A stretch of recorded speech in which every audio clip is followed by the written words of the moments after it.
Wow, this is pretty extraordinary Yes. news, an extraordinary development that the King has, of course, been under pressure for some time now as the scandal has been getting worse and worse. We've been seeing the King getting heckled while carrying out public engagements.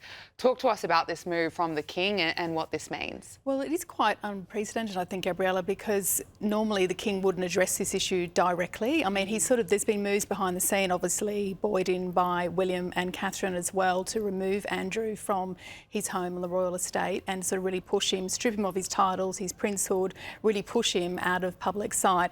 But the fact that he said that they will, or Buckingham Palace has issued a statement saying they will support police if asked, which, you know, that's great, they do that. But I guess the real question is, how was Andrew allegedly allowed to operate in this space anyway as a trade envoy? How have we got to a situation where emails are being investigated, where it looks like something untoward has happened? He's been releasing information and passing on emails. So I'm pleased that the palace will cooperate. I really don't think they have a choice in a way as well, because to your point about Charles being heckled in public, when a man is yelling at him, how long have you known about Andrew and Epstein? They cannot avoid it. No. It's absolutely radioactive, and every corner they turn to, they're being asked about it. We have that statement from Buckingham Palace. A spokesperson said the King has made clear in words and through unprecedented actions his profound concern at allegations which continue to come to light in respect of Mr Mountbatten-Windsor's conduct, while the specific claims in question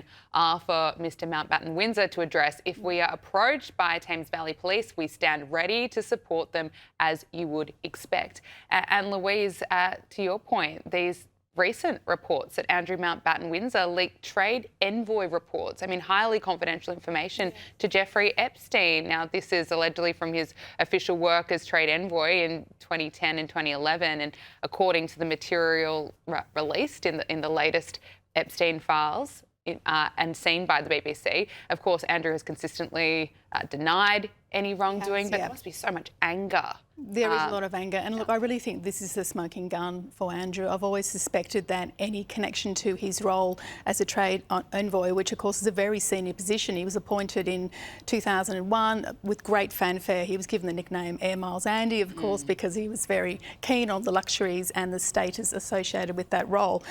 But the issue now is whether his official privilege extended to giving information to a convicted sex offender, because like one of the examples is that email his assistant sent him on November 30, 2010. Within 4 minutes, according to these documents, Andrew has forwarded that to Jeffrey Epstein while he's staying in Jeffrey Epstein's home in Manhattan.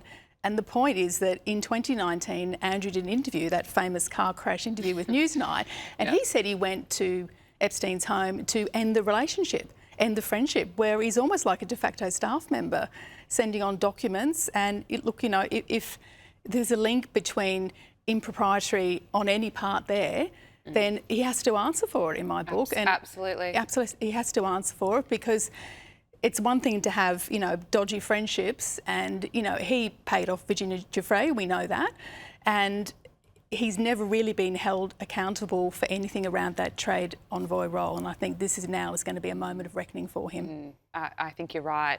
We're also learning a bit more about how Andrew was kicked out of Royal Lodge. According to the Daily Mail, he was kicked out in the middle of the night. What more can you tell us about this? Yeah, so unceremoniously, the cars turned up, everything was packed up, and he left much earlier than expected. There was a narrative, certainly over Christmas, wasn't it, that they wanted to keep him out of Sandringham for Christmas, and there was a narrative that he would be leaving Royal Lodge sometime in 2026, but look, it's early Feb and he's already gone. He's already been shoved to Sandringham, Marsh Farm. He's out of sight, out of mind, at least in a visible sense, unless he gets in his Range Rover and goes into the town, I don't know. But, I mean, it's still not, he's not, you know, really slumming it. It's still a very luxurious environment he will be living in, but he's not royal adjacent, and that's what will really upset him, the fact that he can't be part of that scene anymore, because, you know, obviously if his mother had still been alive, he'd probably still be operating in that space.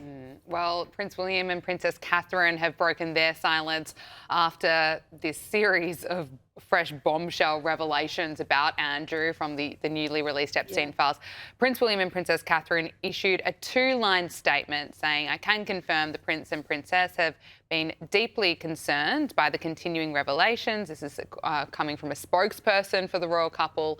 Continued to say their thoughts remain focused on the victims. What did you make of that statement? I thought it was great they mentioned the victims Yeah. because that's been missing in my book from a lot of the royal narrative. But you find, I think, with Catherine and William, they always go straight to the victim line, which is what people want to hear. They want to see some sympathy and empathy for people who were trafficked by Epstein or caught up in his terrible, toxic world. Interesting they don't mention Andrew by name, though. It's just sort of the talking around the issue.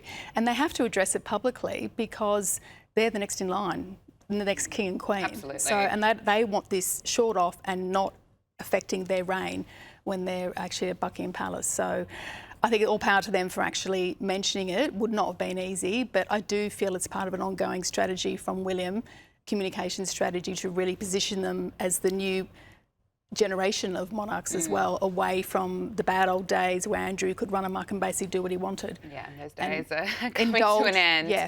Let's talk about Meghan Markle. She's been busy promoting her latest as ever product, that is chocolate, and she's featured, would you believe it, her husband Harry on Instagram trying it out. Let's take a look.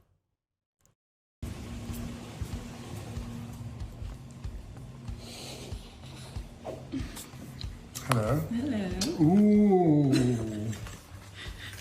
Yes, please. White chocolate. Thank you. Got it. Love you.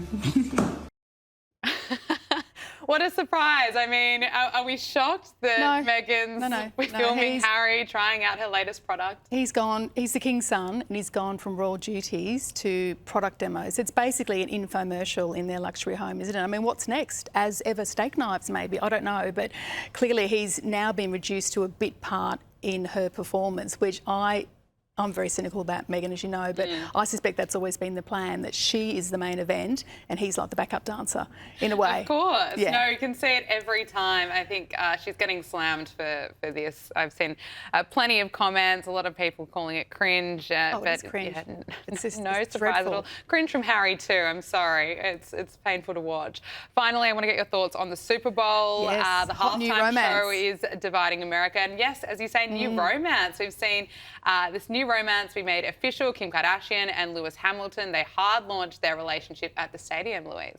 Well, that was exciting, wasn't it, to see that? But Kim doesn't do subtle romance reveals, does she? There's always a strategy behind it. I mean, beautiful hair and makeup, photographed by her photographer before she actually entered the stadium, etc. Look, Lewis Hamilton is an established Formula One star. He knows the drill. He knows if he's going to be in a relationship with Kim, then it's going to be everywhere. Probably enjoying a bit of the notoriety, but he has been known, certainly in the UK when I lived there, as being fastidiously private about his love life. So it'll be a bit of a change of gear for him. They were seen together in the Cotswolds of a romantic weekend just a few days earlier. So see how this one plays out. They have been friends for about 12 years, I believe, and also Lewis was very pally with one of Kim's ex-husbands, Kanye, previously too. So I don't know where that friendship has landed, but yeah, in the celebrity world, it's probably it's the way they launch now, a hard launch at Super Bowl in front of what, 135 million people. That's one way to hard launch a relationship, isn't it? Louise Roberts, thank you so much. Good to see you.